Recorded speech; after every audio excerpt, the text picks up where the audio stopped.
Assalamualaikum warahmatullahi wabarakatuh.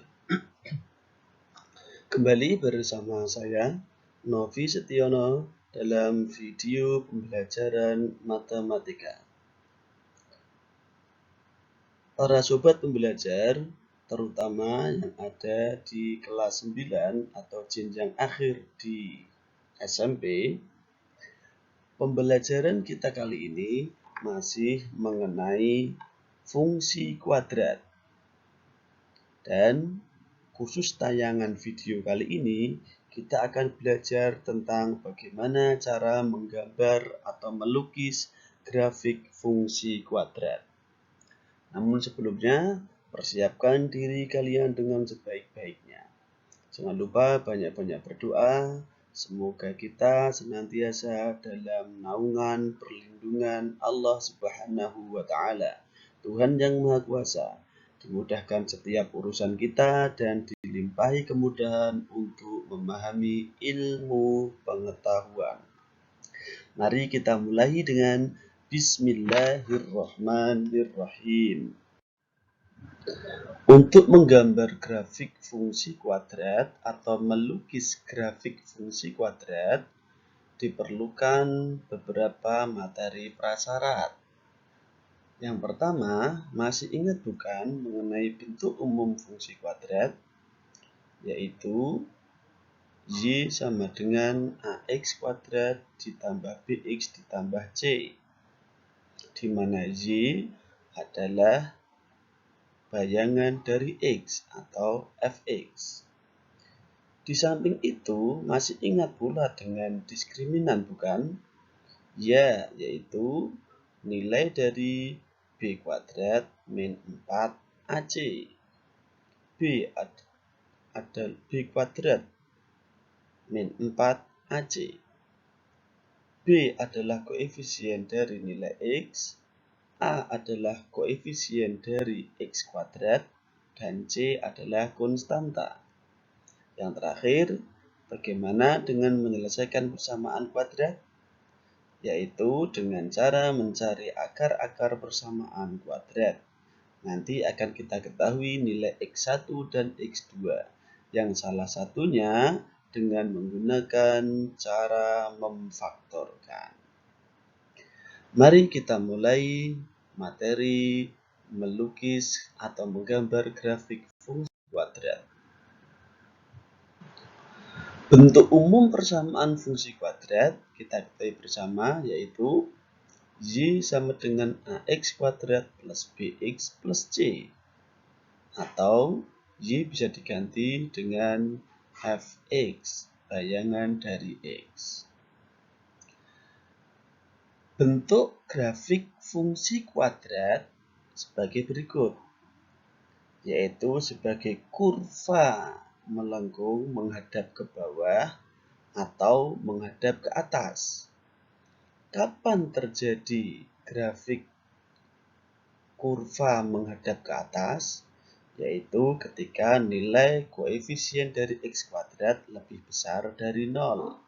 Atau bisa dikatakan nilai A bernilai positif.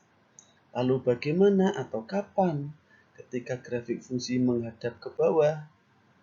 Yaitu ketika nilai koefisien X kuadrat atau nilai A kurang dari 0. Atau bisa dikatakan A bernilai negatif. Paham ya? Jadi grafik fungsi kuadrat akan menghadap ke atas jika nilai A lebih besar dari 0 atau A bernilai positif. Dan grafik fungsi kuadrat akan menghadap ke bawah seperti gambar yang sebelah kanan jika nilai A atau koefisien dari X kuadrat kurang dari 0 atau A bernilai negatif. Kemudian kita lanjutkan. Dalam menggambar atau melukis grafik fungsi kuadrat, kita harus memenuhi beberapa unsur yang harus ada, yaitu pembuat nol fungsi. 2. persamaan garis sumbu simetri. Ketiga, koordinat titik potong dengan sumbu Y jika memang ada. Yang keempat, nilai puncak maksimal atau minimal fungsi. Nilai puncak maksimal berlaku jika grafik menghadap ke bawah. Nilai puncak minimal berlaku jika grafik menghadap ke atas. Yang kelima adalah koordinat titik puncak maksimal atau titik puncak minimal. Bagaimana mencari atau melengkapi unsur-unsur tersebut? Mari kita lihat. Dalam koordinat kartesius, yaitu sumbu X dan Y, kita gambar sebuah grafik fungsi kuadrat. Dilambangkan dengan garis melengkung berwarna kuning. Pembuat nol fungsi sesungguhnya adalah mencari nilai X pada titik A. Kita kenal nanti selanjutnya kita sebut dengan titik X1 dan nilai X pada titik B. Nanti kita kenal berikutnya dengan titik X2. Jadi sesungguhnya pembuat nol fungsi ini adalah mencari nilai X1 dan X2 jika nilai Y sama dengan 0. Jika nilai Y sama dengan 0, berarti kita sama juga dengan mencari akar-akar persamaan kuadrat. Dengan cara salah satunya difaktorkan yang nanti akan kita praktekkan. Kemudian unsur yang kedua, persamaan garis sumbu simetri.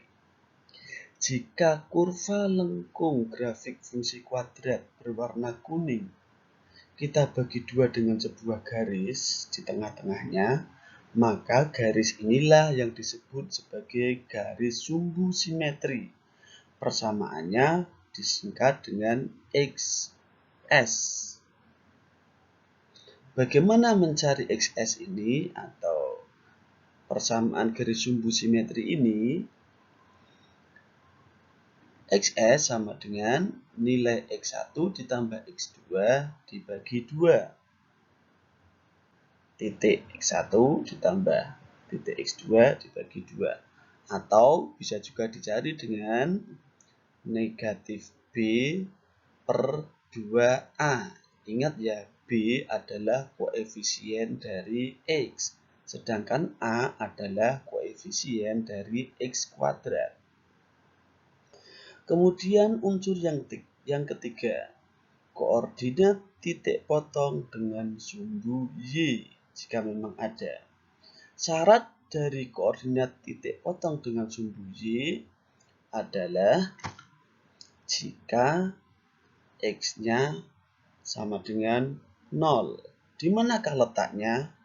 Perhatikan titiknya. Jadi, sebuah titik jika X-nya itu 0, maka garis kuning grafik fungsi kuadrat itu melewati sumbu Y pada titik yang dimaksud. Bagaimana cara mencari koordinat titik potong dengan sumbu Y?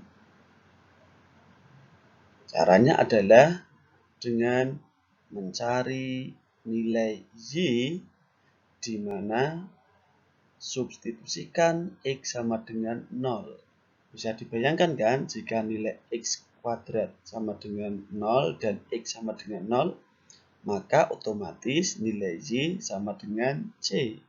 Sehingga koordinat titik potong dengan sumbu Y otomatis adalah X-nya 0 dan Y-nya sama dengan C. Sekarang unsur yang keempat, nilai puncak maksimal atau nilai puncak minimal fungsi, yaitu nilai Y puncak. Ingat kan, kalau bentuknya kurva menghadap ke atas, maka berarti yang dimaksud adalah puncak minimal. Di manakah letak puncak minimal? Puncak minimal berarti adalah titik di mana letak kurva pada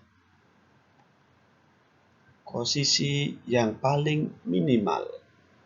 Maka disebut dengan titik puncak minimal fungsi. Bagaimanakah mencari titik Y pada nilai puncak fungsi ini? Kita kenal dengan Y puncak. Y puncak dicari dengan D per negatif 4 kali A. D adalah diskriminan. Masih ingat bukan nilai diskriminan? Yaitu B kuadrat dikurang 4AC. Sehingga Y puncak bisa dicari dengan rumus B kuadrat dikurangi 4 kali A kali C per negatif 4 kali A. Kemudian yang terakhir, koordinat titik puncak, yaitu titik di mana terjadi nilai puncak maksimal atau minimal fungsi itu berada. Dalam gambar ditunjukkan oleh tanda panah.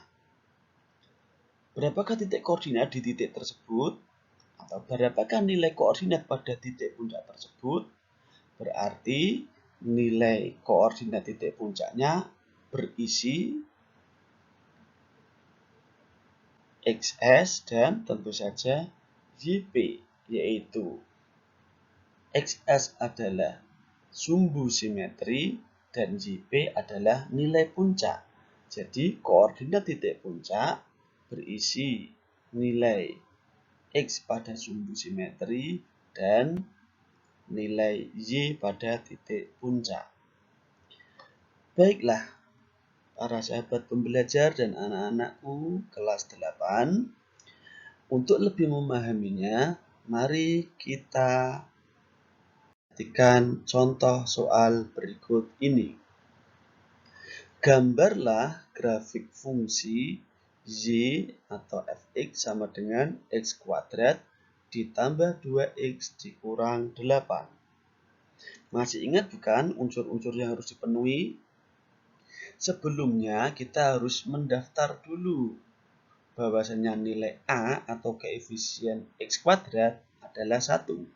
Nilai B atau koefisien X adalah 2. Sedangkan nilai C atau konstantanya adalah negatif 8. Sekarang mari kita lanjutkan untuk memenuhi unsur-unsur dalam menggambar grafik fungsi kuadrat. Yang pertama adalah pembuat nol fungsi. Pembuat nol fungsi berarti mengganti nilai Y menjadi 0. Jika kita rubah bentuknya agar lebih nyaman dilihat, 0 kita rubah ke sisi sebelah kanan. X kuadrat ditambah 2X dikurang 8 sama dengan 0. Berarti kita mencari nilai X1 dan X2, yaitu penyelesaian dari persamaan kuadrat tersebut. Caranya dengan cara memfaktorkan. Dua angka apabila dikali hasilnya adalah negatif 8, jika dijumlah hasilnya adalah positif 2. Angka berapa tersebut? Jelas adalah positif 4 dan negatif 2. 4 dikali negatif 2 hasilnya negatif 8. 4 ditambah negatif 2 hasilnya positif 2. Sehingga bisa kita ketahui X1-nya adalah negatif 4 dan X2-nya adalah 2. Sehingga letak X1 adalah negatif 4 dan letak X2 adalah 2 pada garis sumbu X. Nah, sekarang unsur yang berikutnya. Yang berikutnya kita akan mencari persamaan garis sumbu simetri XS. Caranya adalah yaitu menjumlahkan nilai X1 dan X2 kemudian hasilnya dibagi 2. Sehingga persamaan sumbu simetrinya adalah negatif 4 ditambah 2 per 2. Hasilnya sama dengan adalah negatif 1. Jadi garis sumbu simetrinya adalah senilai dengan X. Garis X sama dengan negatif 1. Lihat garisnya dengan tanda garis merah. X sama dengan negatif 1. Sekarang kita lanjutkan. Setelah kita mengetahui pembuat nol fungsi atau X1 dan X2, kemudian garis sumbu simetri atau XS, unsur yang ketiga adalah kita harus mengetahui titik potong dengan sumbu Y. Titik potong dengan sumbu Y berarti nilai X-nya adalah 0. Bagaimana caranya? Kita tinggal mensubstitusikan nilai X menjadi 0. Sehingga persamaannya akan menjadi Y sama dengan X kuadrat. Berarti 0 kuadrat. 2X berarti 2 kali 0. Sehingga hasilnya Y adalah sama dengan negatif 8. Maka koordinat titik potong dengan sumbu Y adalah 0, negatif 8. Di manakah letak titik 0, negatif 8? Lihat di gambar. Jadi letaknya adalah 0, negatif 8. X-nya 0, Y-nya negatif 8. Kemudian langkah berikutnya. Unsur yang keempat yang harus dipenuhi adalah nilai puncak minimal atau nilai puncak maksimal fungsi. Karena nilai X kuadrat atau nilai A lebih besar daripada 0 atau A-nya bernilai positif, dalam hal ini adalah 1, maka kurvanya menghadap ke atas. Sehingga nanti otomatis nilai puncaknya adalah nilai puncak minimal. Berapakah Y puncaknya atau titik Y puncaknya? Dengan rumus bagaimana tadi? YP sama dengan diskriminan dibagi negatif 4 kali A. Nilai diskriminan masih ingat bukan? Yaitu B kuadrat dikurangi 4 kali A kali C. Kita masukkan atau kita substitusikan nilai A, B, C. B kuadrat berarti 2 kuadrat. AC berarti A-nya 1, C-nya negatif 8. Dibagi negatif 4 kali A. Sehingga diperoleh 4 ditambah 32. 2 kuadrat adalah 4, negatif 4 kali 1 kali negatif 8 adalah positif 32. Dibagi dengan negatif 4 kali 1, negatif 4. Sehingga nilai Y puncaknya adalah 36 dibagi negatif 4, yaitu negatif 9. Jadi Y sama dengan negatif 9. Di manakah letak titiknya? Kita lihat berarti Y sama dengan negatif 9. Disinilah letak dari titik puncak minimalnya. Nah, setelah kita ketahui unsur-unsur yang dibutuhkan, sekarang kita tinggal menggambar sebuah garis lengkung yang melewati titik X1, titik Y puncak, titik potong dengan sumbu Y, kemudian melewati titik X2. Nah, inilah gambar grafik fungsi dari Y sama dengan X kuadrat plus 2X dikurang 8 atau Fx sama dengan X kuadrat ditambah 2X dikurang 8. Bagaimana anak-anak dan sobat pembelajar semuanya? Mudah dipahami bukan? Demikianlah pembelajaran hari ini tentang menggambar atau melukis grafik fungsi kuadrat. Mudah-mudahan bisa dipahami dan bisa menambah pengetahuan. Jangan lupa jaga kesehatan, jaga doa, perbanyak ibadah, minta sama yang kuasa Allah Subhanahu wa taala agar kita senantiasa diberi kesehatan dan kemudahan di setiap urusan. Demikianlah pembelajaran hari ini. Terima kasih sudah bersama dalam video kali ini. Selamat berjumpa dengan tayangan berikutnya. Wassalamualaikum.